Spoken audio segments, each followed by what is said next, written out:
Halo teman-teman, jumpa lagi di sini ya. Kita bersama dengan IWPI, bersama dengan Pak Rinto. Halo Pak Rinto. Ya, semangat Mas Awan. Luar biasa. Dan juga bersama dengan Pak Rey. Halo Pak kabar Pak Rey. Selamat siang Pak Rinto, Pak Awan, dan juga Mbak Justinus. Iya, Pak. Oke, mereka ini para ahli teman-teman ya di dunia pajak ya. Kita ini hanya nge-host doang ya teman-teman ya. Oke teman-teman, ini spesial teman-teman. Karena kita jauh-jauh lagi nih, ketemu lagi di Kota Malang teman-teman ya. Nanti kita mau ngapain di Kota Malang, nanti kita bahas deh ya di video lain ya. Tapi kali ini teman-teman kita kedatangan tamu spesial teman-teman, karena baru kali ini betul-betul ada wajib pajak langsung datang ke tempat kita untuk curhat nih teman-teman ya, untuk curhat dan langsung dapatin bantuan gratis teman-teman dari IWPI ya, langsung mendapatkan ilmu dari ahli teman-teman ya. Nah, kita langsung berkenalan teman-teman dengan Bapak Justinus. Halo Pak Justinus. Ya, halo Pak. Luar biasa nih. Tetap bersemangat Pak. Jadi teman-teman, Pak Justinus ini datang untuk curhat nih teman-teman ya. Bukan sekedar curhat ya, tapi sudah ada kerugian hukum teman-teman ya. Bukan sekedar curhat doang ya. Jadi Pak Justinus ini orang Malang Pak ya? Orang Malang ya. Orang Malang ya. Jadi Pak Justinus orang Malang, kemudian di KPP sini ya. Di KPP Singosari. KPP Singosari. Nah, jadi boleh diceritain nggak Pak? Ini kasusnya apa nih Pak Justinus? Ceritanya apa? Apakah pemeriksaan, bukper, atau SP2DK? Terus bagaimana perjalanan kasusnya nih Pak? Kalau pemeriksaannya itu pemeriksaan biasa katanya. Apa? Yang Lapangan Mas ya? bukan. Apa itu namanya? Yang menguji kepatuhan. Ya, jenisnya pemeriksaan lapangan. Menguji kepatuhan. Iya. Nah, itu dikasihnya sekitar bulan November 2023. Ini PT, CV, atau pribadi? PT ya? Oke. Terus mari itu kan disuruh suruh tanda tangan, suruh tok gitu kayak biasanya gitu. Mari gitu kalau orang yang minta data itu ya lewat WA. Ya. WA-WAan gitu, habis gitu kalau nggak salah bulan Februari itu kena lagi pemeriksaan yang tahun 2020. Tadi 2019. Ya, November 2019. Jadi pemeriksaan itu belum selesai. Februari yang di bulan Februari kena lagi yang pemeriksaan tahun 2020. Tahun 2020. KPP yang sama. KPP sama. Pemeriksaannya juga sama. Polsnya sama. Oke. Terus? Itu awalnya. Mari gitu setelah kan habis tuker-tukeran data toh,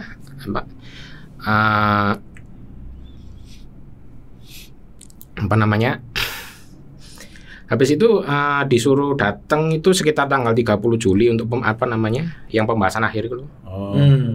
Pembahasan akhir hasil pemeriksaan. Ya, untuk mari itu kan disuruh pembahasan akhir atau kasih tanggapan. SPHP dulu Mas? SPHP dulu kan? Ya, SPHP. SPHP dulu, Juli SPHP.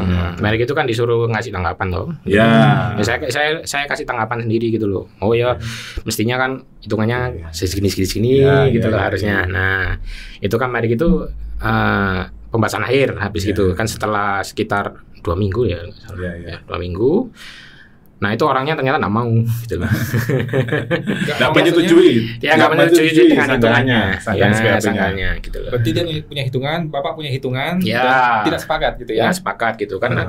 Waktu itu ya sempat ngomel-ngomel juga gitu loh. Oh ya, ini hitungannya gimana ngono loh maksudnya. Sama ini misalnya, ayo cocokkan aja misalnya. Oh 1 bulan lah gimana loh. 1 bulan Januari gitu kita cocokkan gitu hitungannya gimana gitu. Ternyata ya dia sendiri enggak mau ngasih gitu loh. Jadi saat pembahasan akhir tadi nggak mau cocok-cocokan data gitu. Iya, pokoknya saya suruh pokoknya tinggal tanda tangan sama tok gitu. Mintanya gitu. Oh, dia suruh tanda tangan aja. Dia datang bertanda tangan bukan untuk membahas gitu ya. Ya.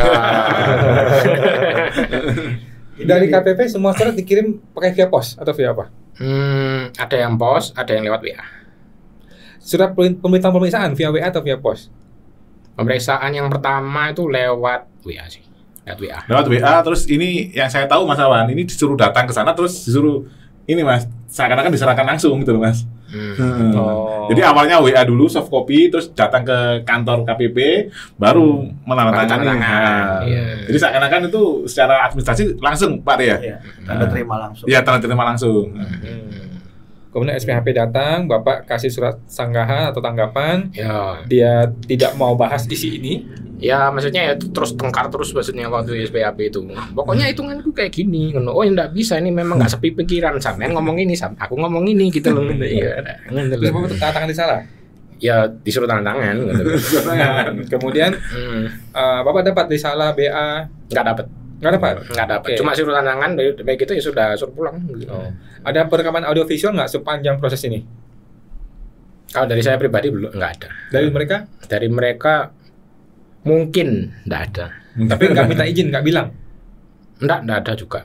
Cuma bahas-bahas biasa gitu. Oke. Cuma ngomong-ngomong biasa. QA nggak ada? Permohonan QA? nggak ada. Nggak ada. QA Jadi di SKP awal. sudah terbit nih ya ceritanya nih ya? Sudah.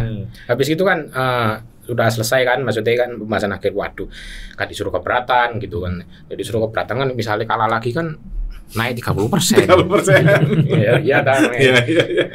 Dia suruh dia mempersilakan keberatan ya. Iya betul. Tapi dia mempersilakan nggak untuk gugatan? enggak.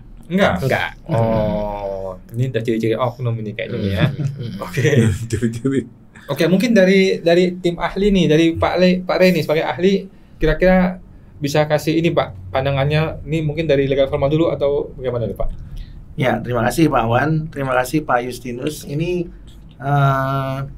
pengalaman wajib pajak ya. Ya. Jadi tentunya kami berpendapat dari apa yang disampaikan tadi oleh Pak Justinus. Ya, kalau memang itu benar, maka kan ada dua hal yang menjadi catatan. Ya, pertama adalah catatan berkaitan dengan prosedural, ya, atau hukum acara pemeriksaan pajak. Ya, jadi ada tahapan-tahapan yang harus dilalui oleh pemeriksa pajak ketika melakukan pemeriksaan. Ketika itu tidak dilalui, maka itu tidak dapat disebut sebagai pemeriksaan pajak. Bisa disebut sebagai perampokan pajak. Ya, ketika tidak dilalui, kan begitu ya. Karena di dalam hukum pajak itu kan ada yang namanya syarat formil, ya. Syarat formil itu adalah syarat prosedural, maka harus dipenuhi, ya. Kalau itu sudah dipenuhi, maka negara berhak untuk mendapatkan sebagian harta warga negara menjadi milik negara. Tapi ketika itu tidak dilalui, maka negara tidak berwenang untuk mengambil harta warga negara menjadi milik negara. Nah, yang paling utamanya adalah syarat formil tadi, proseduralnya harus dilalui. Ya, tadi Pak Justinus menyebutkan dalam pembahasan itu tim pemeriksa marah-marah begitu ya. Ya, debat. Ya. Nah, karena nggak ada rekamannya, jadi saya nggak bisa menilai ini. Ya. Ini debat kusir, debat maksa, ya, Tapi atau tadi debat tanpa ini Pak, nggak maunya uji coba 1 bulan ini didetailkan. Tapi itu namanya debat sepihak lah Pak. Gitu loh. Ya, kembali lagi, kalau mereka mendalilkan bahwa ada koreksi, maka mereka yang harus membuktikan kan. Kan siapa yang mendalilkan, dia membuktikan. WP sudah membuktikan melalui SPT kan. Kalau SPT-nya dianggap salah, maka pemeriksa harus membuktikan sebaliknya SPT itu salah karena apa, dan yang benar itu menjadi berapa. Nah, dia harus membuktikan. Nah, jangan dibalik ya, setelah dikoreksi disuruh WP membuktikan. Nah, ini kan cilaka kalau begitu ya. Cilaka namanya. Nah, itu adanya di negara Konoha aja. Kalau di negara Republik Indonesia seharusnya nggak boleh, ya kan, secara normatif nggak boleh, ya. Jadi ketika pemeriksa itu mengoreksi, maka dasar koreksinya harus ada 2. Dasar koreksi akuntansi dan dasar koreksi hukum. Ya, dan yang menjadi panglima harus hukum. Maka segala sesuatunya bermuara di pengadilan, yaitu pengadilan pajak. Di sana kan akan diperiksa kan, terutama hukumnya. Ya, hakim sendiri memutus berdasarkan hukum yang berlaku. Gitu. Nah, jadi kembali lagi yang pertama tadi adalah syarat formil atau proseduralnya. Kalau terminologi Fakultas Hukum menyebutnya hukum acara pemeriksaan pajak. Ya, kenapa disebut hukum acara? Karena itu mengenai tata caranya. Tata cara itu mengenai tahapan. Tahapan 1 harus begini, tahapan 2 begini, dan seterusnya. Nah, tadi kami mencatat misalnya tahapan 1 itu adalah yang paling utama SP2L. Surat pemberitahuan pemeriksaan lapangan. Nah, itu harus disampaikan, ya, dan tidak boleh melalui WA. Karena PMK 17, Jungto PMK 184, Jungto PMK 18, ya, tentang pemeriksaan pajak itu tidak mengatur penyampaian sesuatu melalui WA. Ya, yang diatur adalah melalui pos kilat atau perusahaan jasa ekspedisi atau jasa kurir. Kenapa WA nggak ada di sana? Karena jangan-jangan kalau pemegang WA-nya nggak buka, atau ekstrimnya pemegang WA-nya meninggal dunia, terus bagaimana membuktikan bahwa pemeriksaan telah dimulai? Bagaimana membuktikannya? Atau misalnya ponselnya hilang. Terus gimana membuktikannya? Bahwa pemeriksaan sudah dimulai. Nah, pemeriksaan sudah dimulai itu menjadi penting karena itu argonya. Argo di mana penguasa masuk melalui intervensi yang namanya pemeriksaan pajak. Dia harus memberitahu. Kalau tidak memberitahu, makanya tadi kami katakan itu bukan pemeriksaan pajak. Sama seperti kalau kita masuk ke rumah orang lain kan kita harus permisi ya. Kita harus ketok pintu dulu. Begitu juga dengan pemeriksa pajak. Ketika pemeriksa pajak ingin melakukan pemeriksaan atau hendak melakukan pemeriksaan, maka secara yuridis normatif mereka memberitahu kewenangannya. Nah, kewenangan ini itu sebenarnya bukan hanya diatur di dalam undang-undang KUP mengenai pemeriksaan ya, itu diatur di pasal 29 undang-undang KUP, juga diatur dalam turunannya PMK. Nah, bukan hanya itu, pejabat pemeriksa pajak juga diperintahkan oleh Undang-Undang Administrasi Pemerintahan untuk membuktikan dasar kewenangan ketika melakukan pemeriksaan. Ketika mereka mengintervensi warga negara, pemeriksaan itu mengintervensi loh. Karena dia boleh masuk ke kantor, ke rumah, boleh melakukan penyegelan ruang di mana data-data itu tersimpan. Itu bentuk-bentuk dari intervensi. Ya. Karena kalau itu bukan intervensi, maka negara dianggap maling. Coba aja Pak Rinto masukin rumahnya Pak Awan, ya kan, pasti ditangkap satpam, misalnya kan, itu adalah bentuk intervensi. Tapi bentuk intervensi ini dilakukan secara legal, ya, dalam bentuk pemeriksaan. Maka ada payung hukumnya kan. Nah, untuk membuktikan dasar kewenangan berdasarkan ketentuan pasal 52 ayat 1 Undang-Undang Administrasi Pemerintahan, Undang-Undang 30 tahun 2014, maka pejabat harus menyampaikan dasar kewenangannya, ya. Jadi itu disebut dengan syarat sahnya suatu keputusan nanti yang akan dibuat kalau ada dasar kewenangannya. Nah, dasar kewenangannya itu ya tadi harus disampaikan SP2L dan tidak bisa melalui WA dengan alasan yang sudah saya sebutkan tadi, ya. Tapi kalau melalui pos atau perusahaan jasa ekspedisi atau jasa kurir, ada pihak lain yang menerima. Ada yang mengirim, ada yang menerima. Nah, kalau melalui WA ini sulit membuktikannya nih. Siapa yang mengirim, siapa yang menerima. Karena kalau pemeriksanya udah dimutasi kan jadi nggak jelas siapa yang ngirim. Kalau dia ponselnya mati karena kuotanya habis dan nggak beli kuota lagi, jadi hilang gitu. Susah pembuktiannya. Ya, maka harus jelas penyampaiannya. Ya. Nah, kalau itu tidak dipenuhi, maka kemudian keputusan yang nanti akan terbit menjadi cacat wewenang. Kalau cacat wewenang, maka keputusannya menjadi tidak sah. Ya, dan tentu harus diuji di persidangan. Nah, itu berkaitan dengan prosedural. Nah, jadi yang kami catat tadi, yang pertama dasar kewenangan itu menjadi penting. Ya, menjadi penting untuk disampaikan. Kalaupun sudah disampaikan tapi tidak dengan WA, apalagi tidak disampaikan. Kan begitu. Kemudian kami tadi mencatat juga mengenai pembahasan, ya. Nah, pembahasan itu dalam rangka memberitahukan bahwa wajib pajak punya hak menyampaikan hal-hal yang menurut wajib pajak itu dapat membela dirinya. Kalau kemudian dalam pembahasan itu di peta komple, ini nggak bisa, ini nggak bisa, ini nggak bisa, ini nggak bisa, ya nggak usah pembahasan, langsung aja SKP. Vonis Pak ya. Iya. Langsung vonis. Nah iya, justru pembahasan itu adalah ruang di mana pemeriksa itu lebih banyak mendengar daripada berbicara. Dia lebih banyak itu mendengarkan hal-hal yang belum dia ketahui dari sejak dimulainya pemeriksaan sampai dengan disampaikannya tanggapan. Dengan secara sederhananya adalah pembahasan itu adalah wadah di mana pemeriksa itu diberitahu yang dia belum tahu dan untuk dipertimbangkan.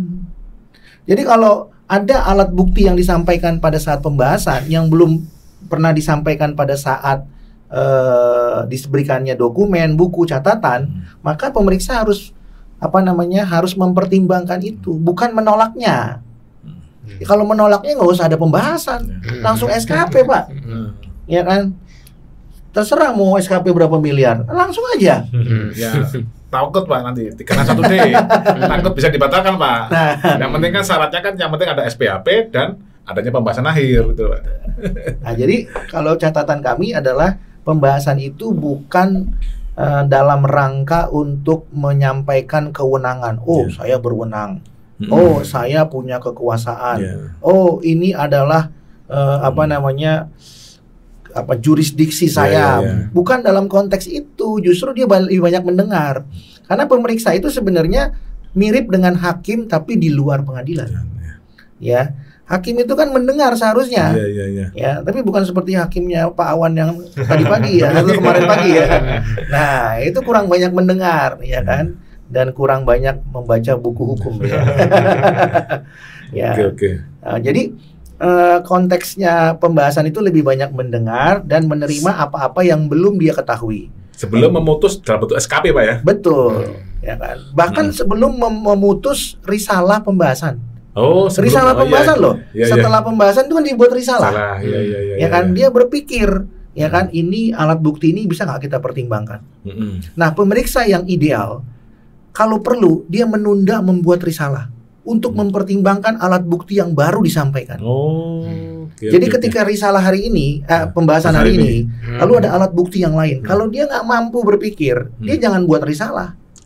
Pengalaman saya ini Pak langsung sorenya Pak pembahasan sekarang sore udah keluar Pak risalah Pak. Karena pemeriksanya kan pinter semua. Iya kan. Loh, ya kalau lulusan STAN kan pinter Pak. Mana ada lulusan STAN yang nggak pinter? Emang Bapak pernah ketemu? Iya. Kan nggak ada kan. Nah, iya. Tapi yang saya mau katakan adalah kalau tidak yakin maka dia punya waktu untuk membuat risalah pembahasan yang benar. Nah, oleh karena itu dalam beberapa praktek di lapangan, kadang-kadang risalah itu kan di email kan, ya kan, Bapak, betul. Ibu, tolong dibaca lagi, apakah sudah benar? Kalau belum benar, tolong kami dikasih tahu di mananya nggak benar. Ya, karena itu akan menjadi dasar terbitnya SKP kan, Pak. Termasuk berapa nilai yang disetujui oleh WP. Nah, nanti jangan seperti kayak kasus Arion kan Pak, yang disetujui berapa, yang muncul di SKP berapa misalnya. Nah itu karena tidak menguasai materi dengan baik sehingga kemudian antara risalah dengan SKP yang terbit menjadi tidak sinkron. Kemudian kami mencatat tadi mengenai setelah dilaksanakannya pembahasan dan diterbitkannya risalah, ditandatangani risalah ya dan diterbitkan, tapi tidak diberikan ikhtisar kan. Semua dan risalahnya semuanya Bapak tanda tangan tapi nggak dikasih kopiannya sampai hari ini. Oke, nah semua Pak risalah, ikhtisar, berita acara, barang yang mungkin ada tapi tidak diberikan ke WP dan tidak ada perekaman audiovisual. Dan sudah meminta Mas, sudah minta surat secara resmi, pakai surat. Cuma tidak ada tanggapan apa-apa. Oke, ya, gimana nih Pak Ahli? Kalau sudah dimohonkan secara lisan nggak dikasih, kemudian telah dimohonkan secara tertulis ya. Tapi tetap tidak dikasih. Nah, maka terbuka kan upaya administratif. Jadi Pak Justinus bisa nanti bersurat lagi kan kepada DJP. Atasan DJP. Pertama tadi sudah kan ke DJP melalui kepala kantor. Kalau nggak ditanggapi, nanti bersurat ke atasan DJP. Contohnya kepada Irjen misalnya. Kalau nggak ditanggapi lagi, nah tentu bisa bersurat kepada Komisi Informasi Publik ya. Nah, untuk tentunya menempuh upaya hukum ya, itu harus bersidang tentunya di sana ya Pak. Nah, jadi suratnya itu adalah permohonan untuk diperiksa. Apakah terbukti bahwa pejabat ini tidak melaksanakan kewajibannya untuk memberikan layanan kepada masyarakat. Nah, kalaupun di dalam permohonan yang pertama nggak ditanggepin, itu ada sanksi pidananya kan di dalam undang-undang KIP itu, ya mungkin Pak Justinus suratnya tidak menyebutkan mengenai klausula pidana. Sudah ada Pak. Sudah ada ya. Berarti tinggal buat laporannya Pak. Laporan polisi ya, laporan polisi. Nah, tinggal dibuat saja Pak, gitu ya. Nah, dan memang hukum membuka celah untuk itu. Itu bisa langsung laporan polisi atau harus ke atasnya dulu Pak? Nah, jadi tentu harus diselesaikan Pak sampai ke atas. Supaya membuktikan bahwa segala upaya sudah dilakukan. Supaya tidak prematur. Jadi dilakukan dulu semuanya. Kalau sudah tidak bisa dipenuhi ya maka bisa menempuh upaya hukum tadi ke Komisi Informasi, atau bisa bersurat tadi kepada Ombudsman ya Pak, bisa juga, atau kemudian menempuh upaya hukum pidana. Ya, itu yang paling ekstrim. Nah, jadi kalau mau dibuktikan mungkin Pak Bapak jadi WP yang pertama. Ya, dan saya bicaranya hukum ya. Jadi kalau misalnya WP mau menempuh, ya tidak perlu khawatir. Jangan sampai mindsetnya kalau saya tempuh upaya administratif atau upaya hukum nanti saya diobok-obok. Enggak, kan kita negara hukum. Konstitusi kita mengatakan bahwa setiap warga negara berhak untuk mendapatkan bantuan hukum, perlindungan hukum, bahkan mengajukan upaya hukum. Boleh, bebas saja sepanjang diatur berdasarkan hukum positif yang berlaku. Nah, itu berkaitan dengan prosedural. Berkaitan dengan materi, tentunya pada saat pembahasan harusnya kan apa yang tidak jelas daripada wajib pajak, pertanyaan-pertanyaan wajib pajak yang belum jelas itu harusnya dijelaskan. Kenapa dikoreksi? Ya, dikoreksi itu kenapa? Lalu dikoreksi kenapa itu kan akuntansinya. Ya. Kenapa misalnya dikoreksi ini menjadi omset? Apa alasannya? Lalu dasar hukumnya apa? Nah, jadi tentunya itu yang harus dilakukan pada saat pembahasan ya. Kalau tidak ya kembali lagi tidak terpenuhi unsur-unsur untuk disebut sebagai pemeriksaan pajak. Tapi patut diduga. Nah, itu patut diduga ya. Itu adalah bentuk lain, bisa disebut perampokan pajak, bisa disebut dengan pemerasan pajak, apapun namanya. Karena itu adalah perbuatan melawan hukum, dugaan perbuatan melawan hukum.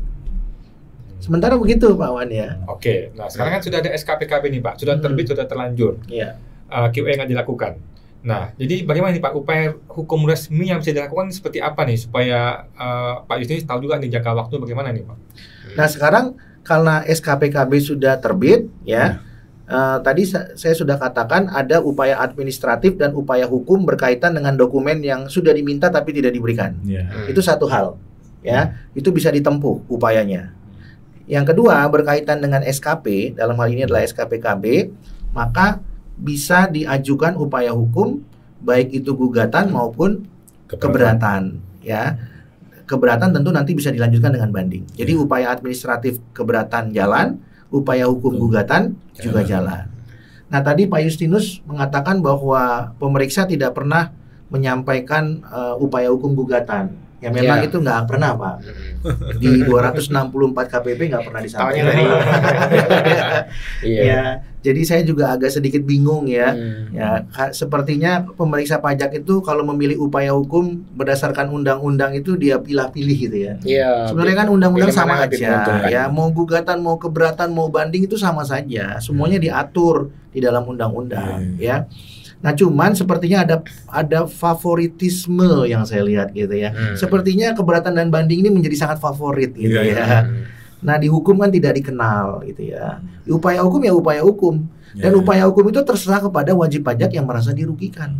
Jadi tidak perlu dikondisikan gitu ya, harus begini, nggak perlu. Ya. Jadi upaya administratif ada, upaya hukum ada. Nah, jadi itu yang bisa ditempuh ya, sehubungan dengan SKPKB. Nah, sehubungan dengan hal-hal lain di luar itu juga bisa ditempuh lagi upaya lain ya. Misalnya ada perbuatan melawan hukum dalam konteks keperdataan, atau ada upaya hukum pidana berkaitan dengan proses pemeriksaan. Contohnya apa? Contohnya dugaan tindak pidana pemalsuan surat, sebagaimana dimaksud dalam pasal 263 Kitab Undang-Undang Hukum Pidana. Contohnya gimana? Contohnya nih misalnya ada beberapa kasus di pemeriksaan itu ya kan, di mana wajib pajak tidak pernah menandatangani risalah tapi sudah tertanda tangan dengan sendirinya.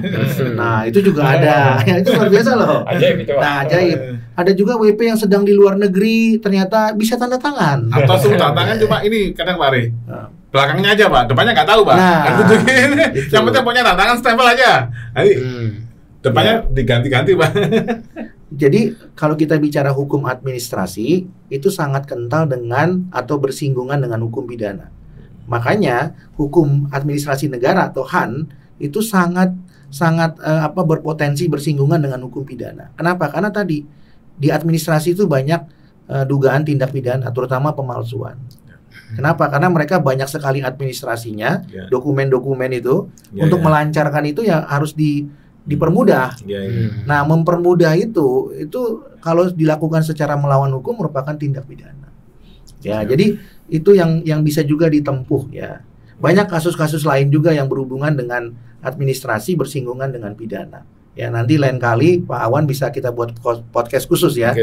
Kasusnya ada ya kan, dokumen yang muncul di persidangan itu dipalsukan. Dan kasus itu sudah masuk ke Polda Metro Jaya. Nah, jadi itu munculnya di persidangan sebagai fakta persidangan.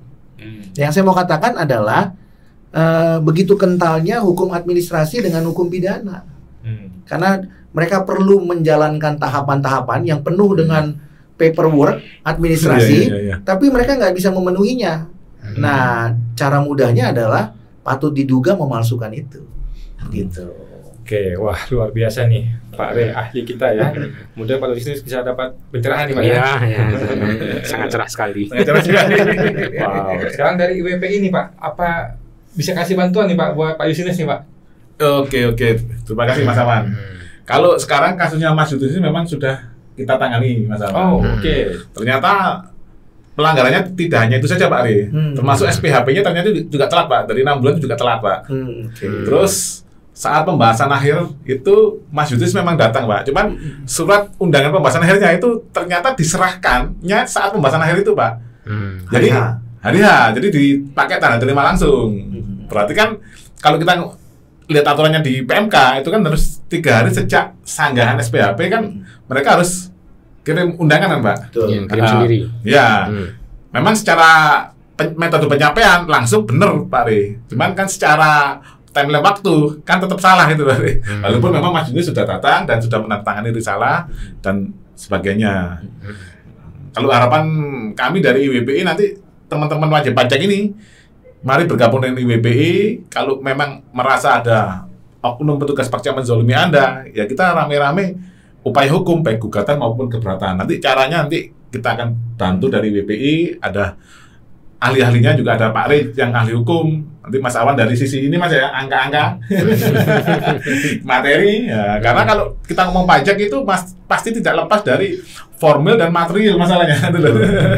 Jadi hal yang biasa saja bagi teman-teman wajib pajak untuk melakukan upaya hukum ini harus ini Mas dibiasakan lah ya, harus terbiasa lah.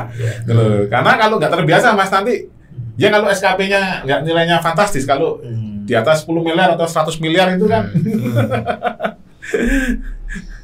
Oke, siap. Thank you IWPI, Pak Rinto, thank you Pak Re, ahli kita, dan Pak Yusinus, thank you Pak. Kita doakan semoga ini betul-betul bisa dapat keadilan Pak ya. Kita tunggu podcast berikutnya Pak. Oke. Thank you Pak Yusinus. Terima kasih banyak. Pak. Terima kasih Pak Wan, Pak Rinto, Pak Yusinus. Sama-sama.